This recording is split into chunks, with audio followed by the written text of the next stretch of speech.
Assalamualaikum warahmatullahi wabarakatuh. Nusantara dengan berbagai keindahan dan keragamannya, dengan jumlah penduduk yang begitu banyak, dan tersebar di hampir setiap penjuru, belum lagi kekayaan alam dan hayati yang terkandung di dalamnya. Tentulah pemimpin negeri ini haruslah sosok-sosok yang sejatinya telah mendapatkan izin wahyu keprabon dari Yang Maha Kuasa, karena tidak hanya sulit, tetapi juga sangat besar dan tinggi amanah tanggung jawabnya. Untuk menjadi seorang pemimpin di negeri ini bukanlah hal yang mudah, bukanlah hal yang bisa dipersiapkan dalam waktu yang singkat, atau hanya sekedar pamor ataupun tenar, karena jutaan manusia hingga jutaan hektar luas Nusantara beserta isinya ada pada amanah yang ditanggung di atas pundaknya. Tak luput dari ketersiapan seorang satrio piningit, yang ditunggu-tunggu kelak akan muncul sebagai ratu adil di negeri ini. Tempaan demi tempaan kehidupan yang dilaluinya sejak usia belia, hikmah demi hikmah yang harus direnunginya, kebahagiaan akan ketertuntasan satu persatu setiap tugasnya.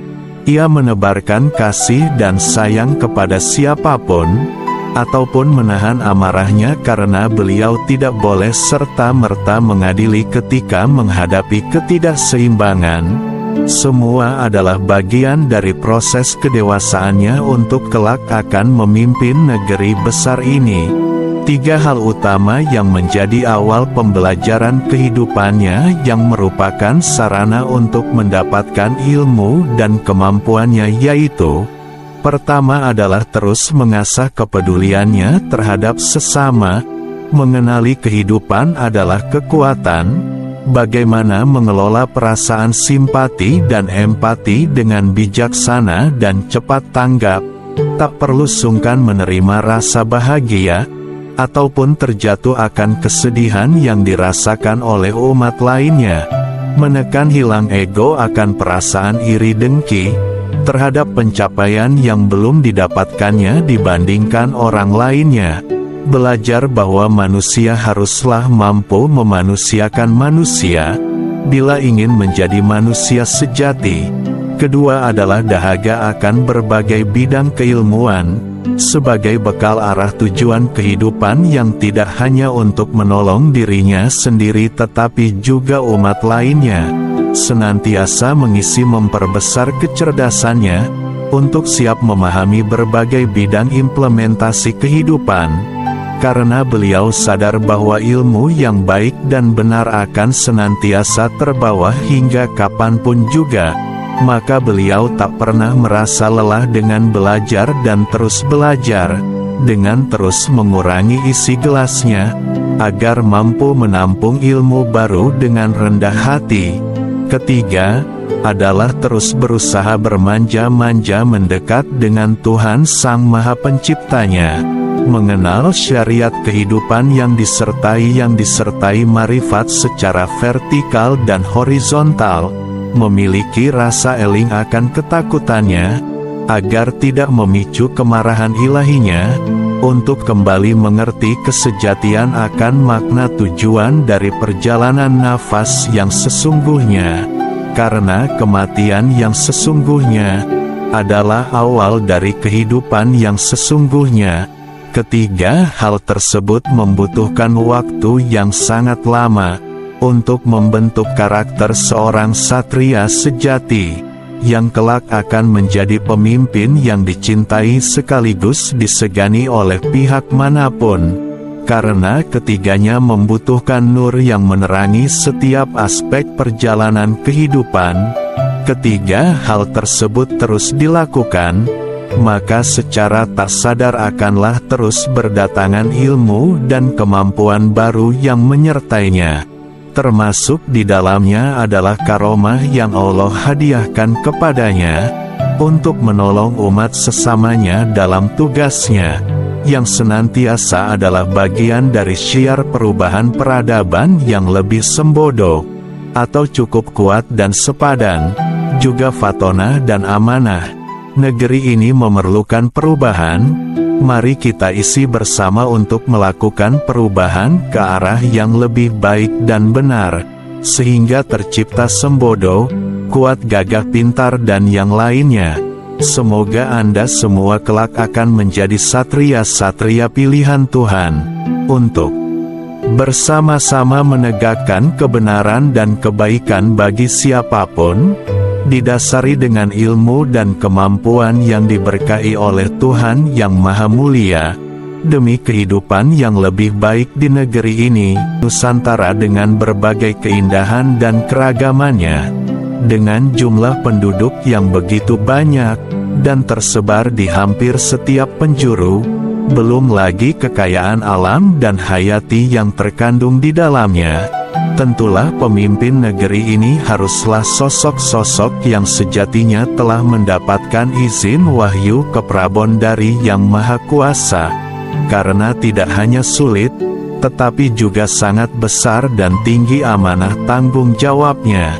Untuk menjadi seorang pemimpin di negeri ini bukanlah hal yang mudah, bukanlah hal yang bisa dipersiapkan dalam waktu yang singkat, atau hanya sekedar pamor ataupun tenar, karena jutaan manusia hingga jutaan hektar luas Nusantara beserta isinya ada pada amanah yang ditanggung di atas pundaknya.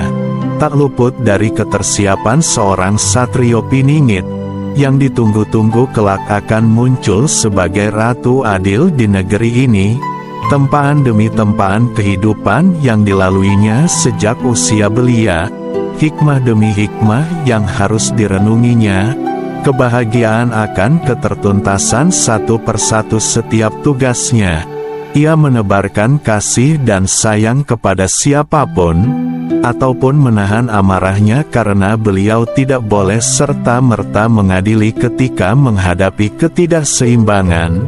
Semua adalah bagian dari proses kedewasaannya untuk kelak akan memimpin negeri besar ini. 3 hal utama yang menjadi awal pembelajaran kehidupannya yang merupakan sarana untuk mendapatkan ilmu dan kemampuannya, yaitu: pertama adalah terus mengasah kepeduliannya terhadap sesama. Mengenali kehidupan adalah kekuatan. Bagaimana mengelola perasaan simpati dan empati dengan bijaksana dan cepat tanggap. Tak perlu sungkan menerima rasa bahagia ataupun terjatuh akan kesedihan yang dirasakan oleh umat lainnya. Menekan hilang ego akan perasaan iri dengki terhadap pencapaian yang belum didapatkannya dibandingkan orang lainnya. Belajar bahwa manusia haruslah mampu memanusiakan manusia bila ingin menjadi manusia sejati. Kedua adalah dahaga akan berbagai bidang keilmuan, sebagai bekal arah tujuan kehidupan yang tidak hanya untuk menolong dirinya sendiri tetapi juga umat lainnya. Senantiasa mengisi memperbesar kecerdasannya, untuk siap memahami berbagai bidang implementasi kehidupan. Karena beliau sadar bahwa ilmu yang baik dan benar akan senantiasa terbawa hingga kapanpun juga, maka beliau tak pernah merasa lelah dengan belajar dan terus belajar, dengan terus mengurangi isi gelasnya, agar mampu menampung ilmu baru dengan rendah hati.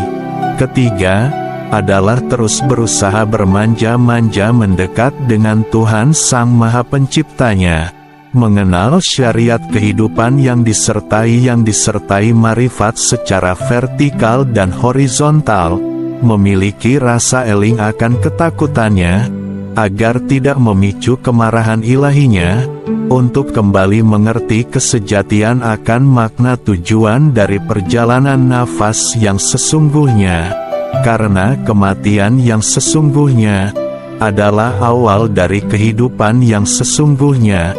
Ketiga, hal tersebut membutuhkan waktu yang sangat lama untuk membentuk karakter seorang satria sejati, yang kelak akan menjadi pemimpin yang dicintai sekaligus disegani oleh pihak manapun, karena ketiganya membutuhkan nur yang menerangi setiap aspek perjalanan kehidupan.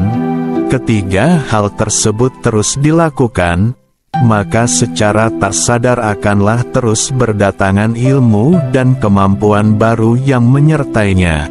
Termasuk di dalamnya adalah karomah yang Allah hadiahkan kepadanya, untuk menolong umat sesamanya dalam tugasnya, yang senantiasa adalah bagian dari syiar perubahan peradaban yang lebih sembodo, atau cukup kuat dan sepadan, juga fatonah dan amanah. Negeri ini memerlukan perubahan, mari kita isi bersama untuk melakukan perubahan ke arah yang lebih baik dan benar, sehingga tercipta sembodo, kuat, gagah, pintar dan yang lainnya. Semoga Anda semua kelak akan menjadi satria-satria pilihan Tuhan, untuk bersama-sama menegakkan kebenaran dan kebaikan bagi siapapun, didasari dengan ilmu dan kemampuan yang diberkahi oleh Tuhan Yang Maha Mulia, demi kehidupan yang lebih baik di negeri ini. Amin amin ya rabbal alamin. Wassalamualaikum warahmatullahi wabarakatuh.